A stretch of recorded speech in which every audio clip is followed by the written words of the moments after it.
এদিকে আজকের সবচেয়ে বড় খবর, ট্রাম্পের প্রতারণার জবাব দিল ইরান। ইতিহাসের সবচেয়ে বিধ্বংসী জবাব শুরু করেছে ইরান।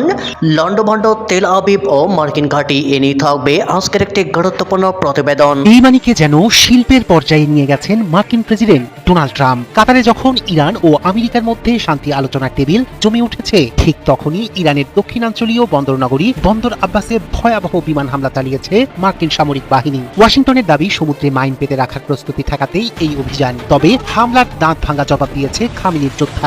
ইরানের দাবি নতুন আকাশ প্রতিরক্ষা ব্যবস্থার মাধ্যমে তারা একটি শত্রু স্টেলথ ড্রোন গুলি করে ভূপাতিত করেছে। বিশ্লেষকরা বলছেন, যুদ্ধবিরতির আলোচনা চললেও এখনো যুদ্ধের দামামাই যেন আরো জোরে বাড়ছে পুরো মধ্যপ্রাচ্যে। এদিকে এবার ডোনাল্ড ট্রাম্পের যে প্রস্তাব প্রত্যাখ্যান করল পাকিস্তান, এ নিয়ে থাকবে আজকের একটি গুরুত্বপূর্ণ প্রতিবেদন। এবার ঘনিষ্ঠ বন্ধু যুক্তরাষ্ট্রের প্রস্তাব ফিরিয়ে দিল পাকিস্তান। মধ্যপ্রাচ্য ইস্যু থেকে শুরু করে সব ধরনের মধ্যস্থতায় পাকিস্তান যেভাবে যুক্তরাষ্ট্রের আস্থাভাজন হয়ে উঠেছিল, সেই অবস্থানে এই বৈপরীত্য ভিন্ন বার্তা দিচ্ছে।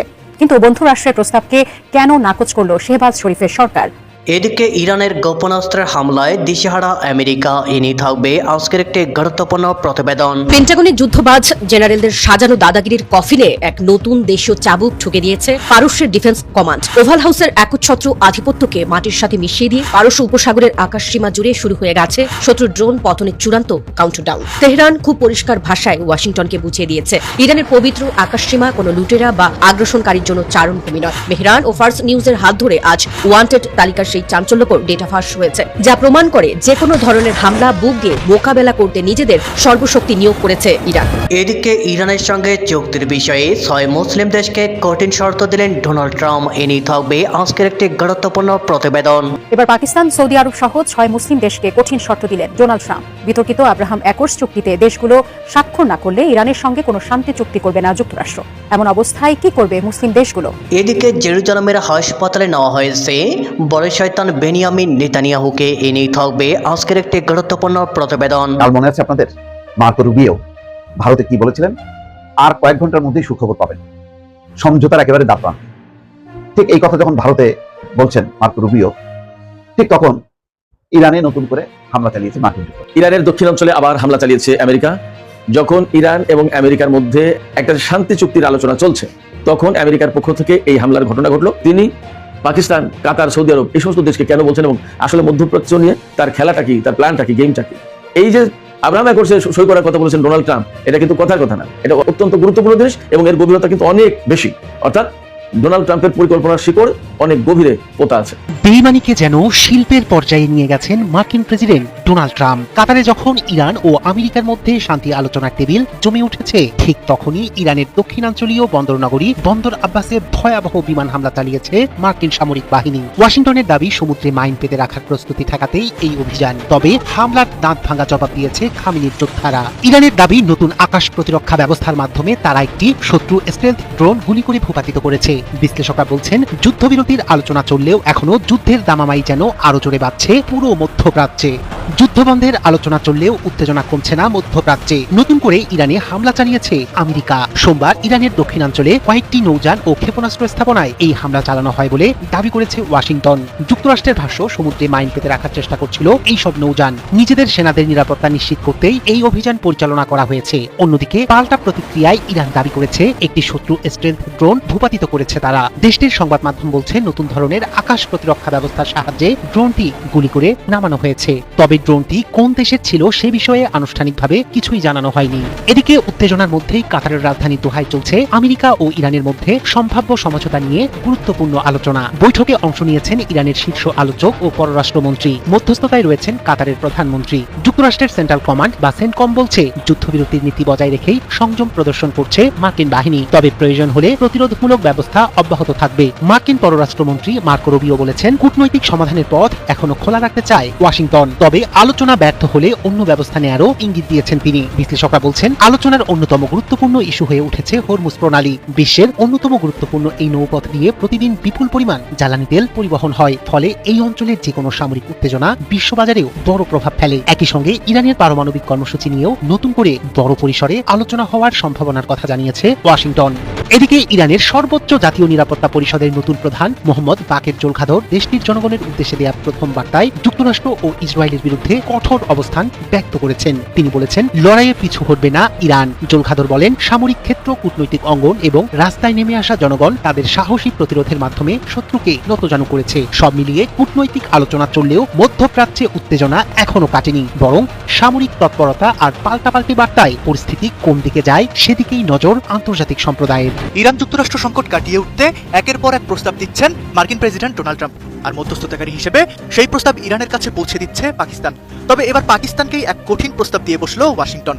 মার্কিন প্রেসিডেন্ট ডোনাল্ড ট্রাম্প 25 মে তার নিজস্ব সামাজিক যোগাযোগ মাধ্যম ট্রুথ সোশ্যালে একটি স্পর্শকাতর ও কৌশলগত পোস্ট করেন, যেখানে তিনি মধ্যপ্রাচ্য ও দক্ষিণ এশিয়ার প্রধান প্রধান মুসলিম পরাশক্তিগুলোকে একটি ঐতিহাসিক বৈশ্বিক জোটের অংশ হতে সরাসরি আহ্বান জানান। প্রস্তাবের কয়েক ঘন্টার মধ্যেই আসে এক চরম এবং অনমনীয় প্রত্যাখ্যানের বার্তা। মহাপরিকল্পনার প্রস্তাবকে নাকচ করেছে যুক্তরাষ্ট্রের বন্ধুরাষ্ট্র পাকিস্তান। প্রকৃতপক্ষে মার্কিন প্রেসিডেন্ট ডোনাল্ড ট্রাম্প তার দ্বিতীয় মেয়াদে ইসরায়েলের অবস্থান সুসংহত করতে এবং মধ্যপ্রাচ্যের নতুন সমীকরণ তৈরি করতে বহুল আলোচিত আব্রাহাম অ্যাকর্ড চুক্তির পরিধি বাড়ানোর নতুন মহাপরিকল্পনা হাতে নিয়েছেন। ট্রাম্প পাকিস্তান সহ সৌদি আরব, কাতার, তুরস্ক, মিশর এবং জর্ডানকে এই আব্রাহাম অ্যাকর্ডসে আনুষ্ঠানিকভাবে যোগ দেওয়ার আহ্বান জানান। কিন্তু পাকিস্তানের প্রতিরক্ষা মন্ত্রী খাজা মোহাম্মদ আসিফ দেশটির শীর্ষস্থানীয় গণমাধ্যম সামা টিভিকে দেওয়া এক বিশেষ সাক্ষাৎকারে আমেরিকার এই প্রস্তাবকে সরাসরি এবং আনুষ্ঠানিকভাবে প্রত্যাখ্যান করার ঘোষণা দেন। তিনি জানান, ইসলামাবাদ কোনো অবস্থাতেই কোনো শর্তেই ইসরায়েলের সঙ্গে কোনো ধরনের কূটনৈতিক বা বাণিজ্যিক সম্পর্ক স্থাপন করবে না। সাক্ষাৎকারে খাজা আসিফ ট্রাম্পের এই প্রস্তাবকে পাকিস্তানের জাতীয় ও ধর্মীয় নীতির পরিপন্থী আখ্যা দিয়ে বলেন, ব্যক্তিগতভাবে তিনি মনে করেন পাকিস্তানের যে মূল বা মৌলিক আদর্শ তার সঙ্গে সাংঘর্ষিক এমন কোনো চুক্তিতে যোগ দেওয়া কোনোভাবেই উচিত নয়। এছাড়া ইসরায়েলের নির্ভরযোগ্যতা ও বিশ্বস্ততা নিয়ে বড় ধরনের প্রশ্ন তোলেন খাজা আসিফ। এছাড়া পাকিস্তানের একটি নির্ভরযোগ্য ও উচ্চপদস্থ সরকারি সূত্র মার্কিন সংবাদ মাধ্যম সিএনবিসিকে নিশ্চিত করেছে, ইরানের সঙ্গে হতে যাওয়া সম্ভাব্য চুক্তি এবং আব্রাহাম অ্যাকর্ডসে যোগদানের বিষয় দুটি সম্পূর্ণ আলাদা। পাকিস্তান এই বিষয়ে কোনো দেশেরই কোনো ধরনের কূটনৈতিক বা অর্থনৈতিক চাপের মুখে নেই। দ্য ইকোনমিক টাইমসের প্রতিবেদন বলছে, ট্রাম্প নতুন করে যে দুটি মুসলিম দেশকে এই প্রস্তাব দিয়েছেন তার মধ্যে পাকিস্তান বা তুরস্ক সহ এখন পর্যন্ত প্রস্তাবিত দেশগুলোর কেউই এতে বিন্দুমাত্র ইতিবাচক সাড়া দেয়নি। উল্টো বেইজিং ও মস্কোর অক্ষকে সাথে নিয়ে মুসলিম দেশগুলো এখন নিজস্ব ব্লক তৈরিতে বেশি মনোযোগী। বিশ্লেষকরা বলছেন, দক্ষিণ ইরানে মার্কিন বিমান হামলার উত্তেজনার মাঝেই ট্রাম্পের এই শান্তি চুক্তির প্রস্তাব এবং পাকিস্তানের এমন করা না ওয়াশিংটনের মধ্যপ্রাচ্য নীতিকে এক বড় ধাক্কার মুখে দাঁড় করিয়ে দিল। পেন্টাগনের যুদ্ধবাজ জেনারেলদের সাজানো দাদাগিরির কফিনে এক নতুন দেশীয় চাবুক ঠুকে দিয়েছে পারস্যের ডিফেন্স কমান্ড। ওভাল হাউসের একচ্ছত্র আধিপত্যকে মাটির সাথে মিশিয়ে দিয়ে পারস্য উপসাগরের আকাশসীমা জুড়ে শুরু হয়ে গেছে শত্রুর ড্রোন পতনের চূড়ান্ত কাউন্টডাউন। তেহরান খুব পরিষ্কার ভাষায় ওয়াশিংটনকে বুঝিয়ে দিয়েছে, ইরানের পবিত্র আকাশসীমা কোনো লুটেরা বা আগ্রাসনকারীর জন্য চারণভূমি নয়। মেহরান ও ফার্স নিউজের হাত ধরে আজ ওয়ান্টেড তালিকার সেই চাঞ্চল্যকর ডেটা ফাঁস হয়েছে, যা প্রমাণ করে যে কোনো ধরনের হামলা বুক দিয়ে মোকাবেলা করতে নিজেদের সর্বশক্তি নিয়োগ করেছে ইরান। ফার্স নিউজ এজেন্সির অফিসিয়াল ডিক্লারেশনে স্পষ্ট করা হয়েছে, পারস্য উপসাগরের কৌশলগত জলসীমার উপর যখন শত্রুপক্ষের একটি হাইটেক ড্রোন গোপনে নজরদারি চালাচ্ছিল, ঠিক তখনই সেটিকে জ্যান্ত কবর দেয় ইরানের সদ্য উন্মোচিত আরাশ এই কামানগির এয়ার ডিফেন্স সিস্টেম। এই মেগা অপারেশনের সবচেয়ে বড় টুইস্ট হলো, এই প্রথম দেশীয় প্রতিরক্ষা ব্যবস্থাটি রণক্ষেত্রে লাইভ স্ক্রিনে ব্যবহার করা হলো। এর অ্যান্টি স্টেলথ ও অত্যাধুনিক ট্র্যাকিং সেন্সর এতই নিখুঁত যে পশ্চিমা বিশ্বের দামি রাডার ফাঁকি দেওয়ার ড্রোনগুলো কিছু বুঝে ওঠার আগেই এর লক অন গাইডেড মিসাইল আছড়ে পড়ে। আব্বাস ও দক্ষিণ পশ্চিম ইরানের বিমান প্রতিরক্ষা কর্মকর্তারা বুক ফুলিয়ে হুঙ্কার দিয়েছেন, এই অপারেশন সেফ একটি ইন্টারসেপশন নয়, বরং এটি হোয়াইট হাউসের জন্য একটি ক্লিয়ার অ্যান্ড ডিসাইসিভ মেসেজ যে পারস্যের আকাশে দাদাগিরি দেখানোর চেষ্টা করলে তার পরিণতি হবে অত্যন্ত ভয়াবহ। মার্কিন গোয়েন্দা স্যাটেলাইটের গোপন ডাটা অনুযায়ী ইরান তার মূল ভূখণ্ডে থাকা সীমান্ত রক্ষী ও বিপ্লবী গার্ড বাহিনীর সেনাদের হাতে এমন কিছু গোপন এবং হাইপার মডার্ন ট্যাকটিক্যাল অস্ত্র তুলে দিয়েছে যা যেকোনো সারপ্রাইজ অ্যাটাককে মুহূর্তের মধ্যে অবশ করে দিতে পারে। ইরান খুব ভালো করেই জানে, টাকার জোরে ওয়াশিংটনের সাথে সরাসরি টক্কর দেওয়ার চেয়ে নিজেদের ডিফেন্সকে দুর্ভেদ্য করা বেশি জরুরি। তাই তারা নিজেদের আকাশসীমাকে এমন এক অদৃশ্য লোহার দেয়ালে রূপান্তর করেছে যেখানে ড্রোন বা ক্ষেপণাস্ত্র তো দূরের কথা, শত্রুর একটা যুদ্ধ বিমানও রাডারে না ধরা পড়ে প্রবেশ করতে পারবে না। সাম্প্রতিক মাসগুলোতে উপসাগরের পানিতে আমেরিকার একের পর এক ড্রোনের রহস্যময় পতন প্রমাণ করে দিচ্ছে ইরান এবার তার আকাশ ও জলসীমা সুরক্ষায় নিজের সর্বস্ব দিয়ে চূড়ান্ত যুদ্ধের জন্য প্রস্তুত। যুক্তরাষ্ট্রের মধ্যস্থতায় ইরানের সঙ্গে সম্ভাব্য শান্তি চুক্তির আলোচনায় বড় ধরনের নাটকীয় মোড় এনেছেন মার্কিন প্রেসিডেন্ট ডোনাল্ড ট্রাম্প। মধ্যপ্রাচ্যের জটিল সংকট সমাধানের অংশ হিসেবে এবার তিনি সামনে এনেছেন তার প্রথম মেয়াদের আলোচিত ও বিতর্কিত আব্রাহাম অ্যাকর্ডস প্রসঙ্গ। সোমবার নিজের সামাজিক যোগাযোগ মাধ্যম ট্রুথ সোশ্যালে দেওয়া এক দীর্ঘ পোস্টে ট্রাম্প স্পষ্ট করে দিয়েছেন, ইরানের সঙ্গে চলমান এই সমঝোতাকে চূড়ান্ত রূপ দিতে অন্তত 6টি মুসলিম দেশকে আব্রাহাম অ্যাকর্ডসের স্বাক্ষর করতে হবে। ট্রাম্পের এই শর্তের তালিকায় বিশেষভাবে রয়েছে সৌদি আরব, কাতার, পাকিস্তান, তুরস্ক, মিশর ও জর্ডানের নাম। পাশাপাশি তিনি মনে করিয়ে দেন সংযুক্ত আরব আমিরাত ও বাহরাইন ইতোমধ্যে এই চুক্তির সদস্য। ট্রুথ সোশ্যালে ট্রাম্প লিখেছেন, ইরানের সঙ্গে আলোচনা বর্তমানে ইতিবাচকভাবে এগুচ্ছে। তবে একই সঙ্গে অত্যন্ত কড়া ভাষায় হুঁশিয়ারি দিয়ে তিনি বলেন, এটি সবার জন্য একটি ভালো চুক্তি হবে, না হলে কোনো চুক্তিই হবে না। আর যদি শেষ পর্যন্ত কোনো সমঝোতা না হয়, তবে আগের চেয়ে আরো বড় ও শক্তিশালীভাবে যুদ্ধের পথে ফিরতে হবে।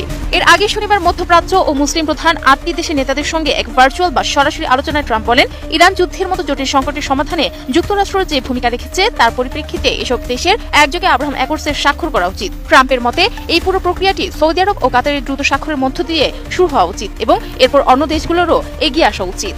আব্রাহাম অ্যাকর্ডস মূলত ডোনাল্ড ট্রাম্পের প্রথম প্রেসিডেন্ট মেয়াদে যুক্তরাষ্ট্রের মধ্যস্থতায় ইসরায়েলের সঙ্গে কয়েকটি আরব দেশের সম্পর্ক স্বাভাবিক করার একটি ঐতিহাসিক চুক্তি ছিল। তবে বর্তমান প্রেক্ষাপটে ট্রাম্প তার দীর্ঘ পোস্ট কোথাও সরাসরি ইসরায়েল নামটি উচ্চারণ করেননি। ফলে তিনি প্রচলিত অর্থে ইসরায়েলের সঙ্গে মুসলিম দেশগুলোর সম্পর্ক স্বাভাবিক করার কথা বলেছেন, নাকি ইরানের বিরুদ্ধে মধ্যপ্রাচ্যে আরো বড় কোনো রাজনৈতিক ও সামরিক জোটের ইঙ্গিত দিচ্ছেন তা এখনো পরিষ্কার নয়। এদিকে ট্রাম্পের এমন ঘোষণাকে সরাসরি নাকচ করে দিয়েছে পাকিস্তান। যদিও ট্রাম্প উল্লেখ করেছেন, কেউ যদি এই উদ্যোগে অংশ নিতে না চায় তবে সেটি খারাপ উদ্দেশ্যের ইঙ্গিত হতে পারে। অবশ্য কিছুটা নমনীয়তা দেখিয়ে তিনি এও বলেন যে এক বা দুটি দেশের অংশ না নেওয়ার পেছনে যৌক্তিক কারণ থাকতে পারে এবং সেটি গ্রহণযোগ্য। এদিকে জেরুজালেমের হাসপাতালে নেওয়া হয়েছে বড় শয়তান বেনিয়ামিন নেতানিয়াহুকে। ইসরায়েলের প্রধানমন্ত্রী বেনিয়ামিন নেতানিয়াহুকে হাসপাতালে নেওয়া হয়েছে। স্থানীয় সময় সোমবার সন্ধ্যায় রাজধানী তেল আবিবের হাদাসা আইনক্রেভ মেডিকেল সেন্টারে তাকে ভর্তি করা হয়। হিব্রু গণমাধ্যমে এই খবর ছড়িয়ে পড়ার পর প্রধানমন্ত্রীর কার্যালয় থেকে একটি বিবৃতি দেওয়া হয়েছে। সরকারের পক্ষ থেকে বলা হয়েছে, দাঁতের চিকিৎসার জন্য নেতানিয়াহুকে হাসপাতালে নেওয়া হয়েছে। তবে ৭৬ বছর বয়সী এই প্রধানমন্ত্রী স্বাস্থ্য নিয়ে সাম্প্রতিক সময়ে ইসরায়েলের রাজনৈতিক অঙ্গন ও জনসাধারণের মধ্যে নানা জল্পনা কল্পনা তৈরি হয়েছে। তার শারীরিক অবস্থা সম্পর্কিত তথ্য গোপন রাখার একাধিক অভিযোগ ওঠায় তীব্র সমালোচনার মুখে পড়েছেন তিনি। এর আগে গত মাসে সামাজিক যোগাযোগ মাধ্যমে দেওয়া এক দীর্ঘ পোস্টে নেতানিয়াহু নিজেই জানান, সম্প্রতি হাদাসা মেডিকেল সেন্টারে তার প্রোস্টেট ক্যান্সারজনিত টিউমার সফল অস্ত্রোপচার করা হয়েছে। ইরানের সঙ্গে চলমান যুদ্ধের মধ্যে এই তথ্য যেন ইসরায়েলের বিরুদ্ধে প্রচারণায় ব্যবহার না করা হয় সে কারণে বিষয়টি গোপন রাখা হয়েছিল বলে দাবি করেন তিনি। কাল মনে আছে আপনাদের, মার্কো রুবিও ভারতে কি বলেছিলেন? আর কয়েক ঘন্টার মধ্যেই সুখবর পাবেন, সমঝোতার একেবারে দাঁড় প্রান্তে। ঠিক এই কথা যখন ভারতে বলছেন মার্কো রুবিও, ঠিক তখন ইরানে নতুন করে হামলা চালিয়েছে মার্কিন যুক্তরাষ্ট্র। বিকট শব্দে কেঁপে উঠেছে ইরানের দক্ষিণাঞ্চল। তাহলে কি দাঁড়ালো? হলো এই যে হয়তো আমেরিকা টের পেয়েছে যে আসলে যেই চুক্তি তারা করতে চায় সেই চুক্তিটা আমেরিকার মনোভূত না। আমেরিকার মানুষকে বোঝানো খুব কঠিন হবে যে এর মধ্য দিয়ে আমেরিকা বিশাল কিছু অর্জন করেছে। সুতরাং সেই রাগে, ক্ষোভে, দুঃখে অথবা ইরানকে চাপ সৃষ্টি করার জন্য নতুন করে হামলা চালিয়েছে। 6 সপ্তাহ বেশি সময় ধরে চলা যুদ্ধবিরতির মধ্যেই ইরানের দক্ষিণাঞ্চলে নতুন করে বিমান হামলা চালিয়েছে মার্কিন সামরিক বাহিনী। যুক্তরাষ্ট্রের সেন্ট্রাল কমান্ড এক বিবৃতিতে জানিয়েছে, ইরানের ক্ষেপণাস্ত্র ঘাঁটি এবং সমুদ্রপথে মাইন পুঁতে রাখার চেষ্টায় লিপ্ত স্পিড বোটগুলোকে লক্ষ্য করে এই হামলা চালানো হয়। তো চুক্তির মধ্যে তো সেই বিষয়গুলি ছিল যে মাইনগুলো অপসারণ করবে এবং যার যার ক্ষেপণাস্ত্র ঘাঁটি অক্ষত থাকবে, অর্থাৎ যার যার সামরিক স্থাপনা থাকবে, এই ব্যাপারে হামলা চলবে না। কিন্তু ওই যে আমেরিকা এবং ইসরায়েলকে বিশ্বাস যে করবে সে আহ্মক ছাড়া আর কিছু না, এটা বারবার প্রমাণিত হচ্ছে। এবারও যদি ধরে নেওয়া হয় যে একদম চুক্তির কাছাকাছি অবস্থানে দুই দেশ, তাহলে সেটাই। এর হয়তো অনেক রাজনৈতিক বিষয় আছে, কারণ আমেরিকা এই চুক্তির মধ্য দিয়ে শেষ পর্যন্ত আসলে সে একটা নথি স্বীকার করছে, সে কোনো রকম একটা মান সম্মান রক্ষা করছে। কিন্তু যদি হামলা মধ্য দিয়ে একটা চুক্তি হয় তখন বলতে পারবে যে আমাদের এই চাপের মুখে ইরান বাধ্য হলো চুক্তি করতে। সেটা হয়তো সে আমেরিকার জনগণকে বা বিশ্বকে দেখাতে চায়। ওয়াশিংটনের দাবি, আত্মরক্ষা এবং ইরানি বাহিনীর হুমকি থেকে মার্কিন সেনাদের সুরক্ষার জন্য এই পদক্ষেপ নেওয়া হয়েছে। সেন্টকমের মুখপাত্র ক্যাপ্টেন টিম হকিন্স বলেন, চলমান যুদ্ধবিরতির নীতি বজায় রেখে এবং সর্বোচ্চ সংযম প্রদর্শন করে মার্কিন বাহিনী প্রতিরোধ জারি রেখেছে। এটা নাকি প্রতিরোধ, হামলা করে এটা নাকি তারা সর্বোচ্চ নীতি প্রদর্শন করতেছে। অদ্ভুত ব্যাপার। ইসরায়েলও তাই, দক্ষিণ লেবাননে হামলা চালাইতেছে যুদ্ধবিরতির মধ্যে, বলতেছে যে এটাই নাকি যুদ্ধবিরতি। তো ওদের যুদ্ধবিরতির সংজ্ঞা ইসরায়েল এবং আমেরিকা এটা মিলবে না কোনো কিছুতে। যুদ্ধবিরতি মানে কেউ হামলা চালাবে না, কিন্তু ওরা হামলা চালাবে, বলবে যে না এটা আত্মরক্ষার জন্য আমাদেরকে এটা প্রতিরোধ করতে হচ্ছে। এই হলো ব্যাখ্যা তাদের। এদিকে যুক্তরাষ্ট্র এমন এক সময় হামলা চালালো যখন ইরানের পররাষ্ট্র মন্ত্রণালয়ের মুখপাত্র ইসমাইল বাঘাই ওয়াশিংটনের সঙ্গে চলমান শান্তি চুক্তির কিছুটা অগ্রগতির কথা জানিয়েছেন। তবে একই সঙ্গে তিনি সতর্ক করে বলেন, যুদ্ধ অবসানের লক্ষ্যে শিগগিরই কোনো চুক্তি হচ্ছে না। বলছেন একটা সমঝোতা চূড়ান্ত, কিন্তু খুব তাড়াতাড়ি এটা হচ্ছে না, হয়তো এটাতেও ক্ষেপতে পারে আমেরিকা, সেই কারণে হামলা। দ্য নিউ ইয়র্ক টাইমসের প্রতিবেদন অনুযায়ী ক্যাপ্টেন হকিন্স নিশ্চিত করেছেন যে হরমুজ প্রণালীর কৌশলগত বন্দর নগরী বন্দর আব্বাসের কাছে এই হামলা চালানো হয়। এই উপকূলীয় শহরটিতে ইরানের একটি বড় নৌঘাঁটি রয়েছে। এর আগে ইরানি রাষ্ট্রীয় গণমাধ্যম জানিয়েছিল বন্দর আব্বাসে বিকট বিস্ফোরণের শব্দ শোনা গেছে, স্থানীয় প্রশাসন বিষয়টি খতিয়ে দেখছে। এই হামলার বিষয়ে ইরান এখনো তাৎক্ষণিকভাবে কোনো মন্তব্য করেনি বা প্রতিক্রিয়া জানায়নি। হামলার ফলে দুই দেশের মধ্যে সম্ভাব্য শান্তি চুক্তির কি ভাগ্যে কি ঘটতে যাচ্ছে তাও এখন স্পষ্ট নয়। তো এই হলো অবস্থা। আবার ওদিকে খবর হলো যে ডোনাল্ড ট্রাম্প ইঙ্গিত দিয়েছিলেন যে উভয় পক্ষ একটি চুক্তির খুব কাছাকাছি পৌঁছে গেছে, কিন্তু এরপর গত সপ্তাহে বা এই সপ্তাহের মধ্যেই তিনি সুর বদল করেন এবং মার্কিন মধ্যস্থতাকারীদের এই বিষয়ে তাড়াহুড়ো না করার নির্দেশ দেন। এর মধ্যে নেতানিয়াহুর সঙ্গে বৈঠক হয়েছে ট্রাম্পের, সেই বৈঠকে কি সিদ্ধান্ত হয়েছে, তাহলে ওই মানে মুখে মধু অন্তরে বিষ, এই নীতি নিয়ে হয়তো চলছে আমেরিকা এবং ইসরায়েল। ইরানের দক্ষিণাঞ্চলে আবার হামলা চালিয়েছে আমেরিকা। যখন ইরান এবং আমেরিকার মধ্যে একটা শান্তি চুক্তির আলোচনা চলছে, তখন আমেরিকার পক্ষ থেকে এই হামলার ঘটনা ঘটলো। এই ঘটনায় অন্তত 3 জন নৌবাহিনীর সদস্য মারা গেছেন। সামরিক বাহিনীর ঊর্ধ্বতন পর্যায়ের কর্মকর্তা ব্রিগেডিয়ার জেনারেল আবুল ফাজল শেখারজি তিনি বলেছেন, আমরা ঘটনা খতিয়ে দেখছি, এই ধরনের ন্যাক্কারজনক হামলা হলে তার কঠোর জবাব দেওয়া হবে। এদিকে ডোনাল্ড ট্রাম্প যে মুসলিম বিশ্বের বিভিন্ন দেশকে, বিশেষ করে সৌদি আরব, কাতার এবং পাকিস্তানকে আব্রাহাম অ্যাকর্ডসে যুক্ত হওয়ার জন্য চাপ সৃষ্টি করেছেন, সে ব্যাপারে পাকিস্তানের পক্ষ থেকে কি বলা হলো, সৌদি আরবই বা এ বিষয়ে কি ভাবছে এবং কাতার কি করবে। পাশাপাশি প্রশ্ন আসছে, ইরানের সাথে আমেরিকার যখন যুদ্ধবিরতি এবং বৃহত্তর একটা চুক্তির আলোচনা হচ্ছে, তখন আব্রাহাম অ্যাকর্ডসকে সামনে আনার কারণ কি এবং প্রকৃতপক্ষে ডোনাল্ড ট্রাম্প কি করতে চান। প্রশ্ন আসছে, তিনি কি মধ্যপ্রাচ্য নিয়ে নতুন কোনো খেলায় মেতে উঠলেন কিনা এবং এর ভেতর দিয়ে ইসরায়েলকে নিয়ে আরো বিশেষ কোনো পরিকল্পনা তার আছে কিনা। সুপ্রিয় দর্শক, এসব বিষয় নিয়ে এখন আলোচনা হবে। আশা করি আপনারা শেষ পর্যন্ত সঙ্গে থাকবেন। আর আলোচনাটি ভালো লাগলে লাইক, কমেন্ট, শেয়ার করবেন এবং চ্যানেলটি সাবস্ক্রাইব করে সাথেই থাকবেন। আমি আপনাদেরকে জানিয়ে রাখি, এই পর্যন্ত ইসরায়েলকে কোন কোন দেশ স্বীকৃতি দিয়েছে, সেই সময় স্বীকৃতির সময় সেই দেশের প্রেসিডেন্ট বা প্রধানমন্ত্রী কে ছিলেন এবং কোন সালে, কোন বছরে, কোন তারিখে কারা ইসরায়েলকে স্বীকৃতি দিল, এই সমস্ত বিষয় একদম আপনাদের সামনে পরিষ্কারভাবে তুলে ধরার চেষ্টা করব। তো দর্শক, চলুন বিস্তারিত আলোচনা চলে যায়। প্রথমেই আলোচনা যেটা করতে চাই সেটা হচ্ছে, ইরান এবং আমেরিকার মধ্যে বৃহত্তর শান্তি প্রতিষ্ঠার জন্য একটা চুক্তির চেষ্টা চলছে, সেই ব্যাপারে আলোচনাও আছে এবং আলোচনাটা একেবারে চূড়ান্ত পর্যায়ে বলা হচ্ছে দুই পক্ষ থেকেই। ইরানের পক্ষ থেকে বলা হচ্ছে আলোচনার অনেক অগ্রগতি হয়েছে, কিন্তু এখনো চুক্তি সই হওয়ার মতো পর্যায়ে পৌঁছায়নি, বাট আস্তে আস্তে আগাচ্ছে। আমেরিকার পক্ষ থেকেও তো সেই রকমই বলা হচ্ছে। এমনকি গতকাল মার্কিন পররাষ্ট্রমন্ত্রী মার্কো রুবিও সরাসরি বলেছিলেন যে সোমবারের ভেতরেই হয়তো একটা চুক্তি হয়ে যাবে। সেই সমস্ত চুক্তি হয়নি, বাট হওয়ার পথে এটা নিয়ে অনেক তোড়জোড় চলছে। ইরানের দুই কর্মকর্তা, বিশেষ করে পররাষ্ট্রমন্ত্রী এবং স্পিকার, কাতার সফরে গেছেন। কেন তারা কাতার সফরে গেছেন সে ব্যাপারেও মোটামুটি পরিষ্কার তথ্য পাওয়া গেছে। এপাশে শোনা যাচ্ছে যে বিমান ভরে ইরানের শীর্ষ পর্যায়ের কর্মকর্তারা রাশিয়া সফরে গেছেন। এই রাশিয়া সফরেরই বা কারণ কি, কারা গেলেন, ইত্যাদি ইত্যাদি নিয়ে আমি পরে কথা বলছি। তো আমি এখানে যে মূল কথা বলতে চাইছি, এইরকম যখন আলোচনা চলছে, ইরানের পক্ষ থেকে আমেরিকার পক্ষ থেকে ব্যাপক তোড়জোড় আছে এবং মধ্যস্থতাকারী হিসেবে পাকিস্তানের সাথে যুক্ত হয়েছে এখন সৌদি আরব, কাতার, এরাও।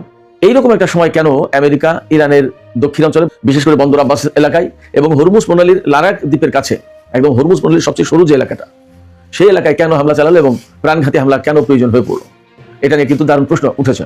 এই প্রশ্নের আড়ালে একথাও থাকছে যে আসলে কি আমেরিকা চুক্তি চায় নাকি চায় না, নাকি ইসরায়েল এরকম একটা হামলা চালিয়ে ইরান এবং আমেরিকার মধ্যকার সম্ভাব্য চুক্তি বানচাল করে দিতে চায়। কারা কি করছে, নাকি সংযুক্ত আরব আমিরাত তো এই মুহূর্তে ইরানের সাথে অনেক শত্রুতায় লিপ্ত, সংযুক্ত আরব আমিরাত কি এই কাজ করলো, অনেক প্রশ্ন কিন্তু আছে। অবশ্যই আমেরিকার পক্ষ থেকে বিশেষ করে মার্কো রুবিও পররাষ্ট্রমন্ত্রী তিনি বলেছেন যে আমেরিকার সেনাদের আত্মরক্ষার জন্য এই হামলা চালাতে হয়েছে, তবে যুদ্ধবিরতি বহাল আছে। এই অদ্ভুত ব্যাপার, আপনি 2 দিন অন্তর অন্তর ইরানিদেরকে হত্যা করবেন, হামলা চালাবেন আর বলবেন যুদ্ধবিরতি বহাল আছে, এটা কেমন কথা?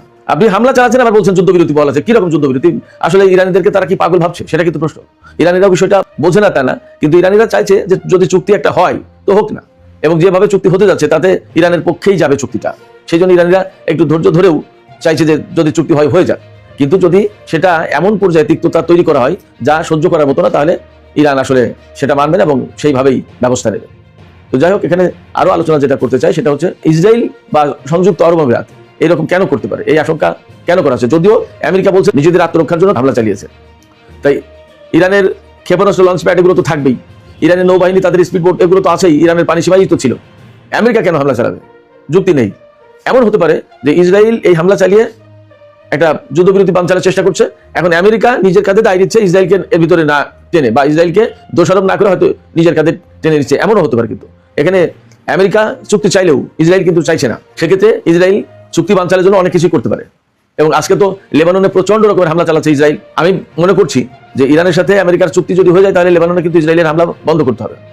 তো সেই হামলা, অর্থাৎ হামলা একদম বন্ধ করার আগে ইসরায়েল একটা পোড়ামাটি নীতি অনুসরণ করছে, অর্থাৎ যুদ্ধ শেষ হওয়ার আগে একের প্রচন্ডভাবে হামলা চালানো এবং ব্যাপকভাবে ধ্বংসযজ্ঞ চালানো, এরকম একটা নীতি অনুসরণ করছে। আমি একটু আগেই বলছিলাম যে এই চুক্তির ব্যাপারে যে চেষ্টা তদবির চলছে, চেষ্টা প্রচেষ্টা চলছে, তার অংশ হিসেবে ইরানের পররাষ্ট্রমন্ত্রী সাইদ আব্বাস আরাকচি এবং স্পিকার বাকের কলিবফ কাতার সফরে গেছে। এই সফরে ইরানের কেন্দ্রীয় ব্যাংকের গভর্নরও রয়েছেন। প্রশ্ন হচ্ছে যে কেন তারা গেলেন, কি করছেন এবং গভর্নর কেন এখানে? এই জায়গায় আমি গতকালকে একটা ইঙ্গিত দিয়েছিলাম, এখন সেই তথ্য পরিষ্কার হয়েছে, আমি আপনাদেরকে জানাই। সেটা হচ্ছে কাতারের কাছেই ইরানের $12 বিলিয়ন আটকে আছে। এই ডলার সম্ভবত বিভিন্ন দেশ থেকে আসার পরে কাতারে আটকে রয়েছে, এইটা আর ছাড় করা হয়নি। তো সেই ডলার কিভাবে ছাড় করা যাবে এবং কাতারের ব্যাপারে কিভাবে কি করতে পারে এবং কাতারের সাথে এই অর্থ ছাড় করার ব্যাপারে আলাপ আলোচনা করছে। কারণ কাতার আমেরিকার সাথে যথেষ্ট ঘনিষ্ঠতা রাখে, আবার কাতারের সাথে ইরানেরও সম্পর্ক ভালো। আর যেহেতু কাতার এই সম্পদটা আটক রয়েছে, সেক্ষেত্রে কাতারের সাথে আলাপ করে একটা বিহিত ব্যবস্থা করার হয়তো চেষ্টা করছে ইরান। এ কারণে ইরানের পররাষ্ট্রমন্ত্রী এবং স্পিকার এবং কেন্দ্রীয় ব্যাংকের গভর্নর তারা কাতার সফরে গেছেন। তবে ইরানের পক্ষ থেকে আন্তরিকভাবে প্রচেষ্টা চালানো হচ্ছে। বারবার বলা হচ্ছে এটাও যে আমেরিকাকে তার সদিচ্ছার প্রমাণ দিতে হবে এবং আমরা যে আমেরিকাকে বিশ্বাস করব, সেই বিশ্বাস গড়ে তোলার একটা পদক্ষেপ আমেরিকাকে নিতে হবে।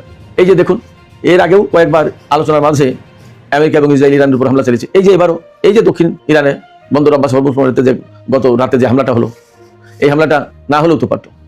এই হামলাটা হওয়ার মানে হচ্ছে যখন চুক্তি একদম খুব কাছাকাছি বলে দাবি করা হচ্ছে সব পক্ষ থেকে, চুক্তি হবে বলে আশাবাদ ব্যক্ত করা হচ্ছে, সেই সময় আমেরিকার পক্ষ থেকে ইরানের উপর হামলা চালানো হলো এবং অন্তত তিনজন সেনা মারা গেল, নৌবাহিনীর সদস্য মারা গেল। এটা যদি আমেরিকা নাও করে, ইসরায়েল করে, তাহলে তো সেটা আমেরিকারই দায় নিতে হবে এবং প্রকৃতপক্ষে তাদের উপর আস্থা রাখা যায়, এটা তো পরিষ্কার। এই যে আস্থা বিল্ড আপ করা, আস্থা গঠন তৈরি করা, এই ব্যাপারে ইরানের জাতীয় নিরাপত্তা এবং পররাষ্ট্র নীতি বিষয়ক সংসদীয় কমিটির যিনি প্রধান ইব্রাহিম আজিজি, তিনি পরিষ্কার করে বলেছেন আমেরিকাকে 5টা বিষয়ে পদক্ষেপ নিতে হবে। এই 5টা শর্ত পূরণ করলে আমরা মনে করবো যে তারা সত্যি আন্তরিক এবং তাদের উপরে আস্থা রাখা যায়। সেই 5টা বিষয় আমি আপনাদেরকে জানাই, দেখেন, খুব অযৌক্তিক কিছু বলেননি তিনি। যে 5টা শর্ত, তার প্রথম শর্ত হচ্ছে ইরান লেবানন সহ সমস্ত ফ্রন্টে যুদ্ধ একদম বন্ধ এবং এই যুদ্ধ বন্ধ আর যুদ্ধ কখনো হবে না, এই গ্যারান্টি দিতে হবে। 2 হচ্ছে ইরানের বন্দরগুলোর উপরে আমেরিকা যে ব্লকেট সৃষ্টি করেছে, অর্থাৎ ওমান সাগর, আরব সাগর, এই এলাকায় অবস্থান নিয়ে মার্কিন বাহিনী ইরানি কোনো জাহাজে যেতে দিচ্ছে না, এই যে ব্লকেট সৃষ্টি করে রেখেছে, এই ব্লকেট তুলে নিতে হবে। 3 হচ্ছে হরমুজ প্রণালীর ম্যানেজমেন্টের দায়িত্বে কি কি অ্যারেঞ্জমেন্ট থাকবে, সেই বিষয়টা পুরোপুরি ইরানের হাতে থাকবে, ইরান দেখাশোনা করবে, এটা আমেরিকাকে মেনে নিতে হবে। 4 হচ্ছে ইরানের উপরে যত নিষেধাজ্ঞা আরোপ করা হয়েছে সমস্ত নিষেধাজ্ঞা স্থগিত করতে হবে। আর 5 হচ্ছে ইরানের যত সম্পদ জব্দ করে রেখেছে আমেরিকা বিভিন্ন দেশে, এই সম্পদ ছেড়ে দিতে হবে।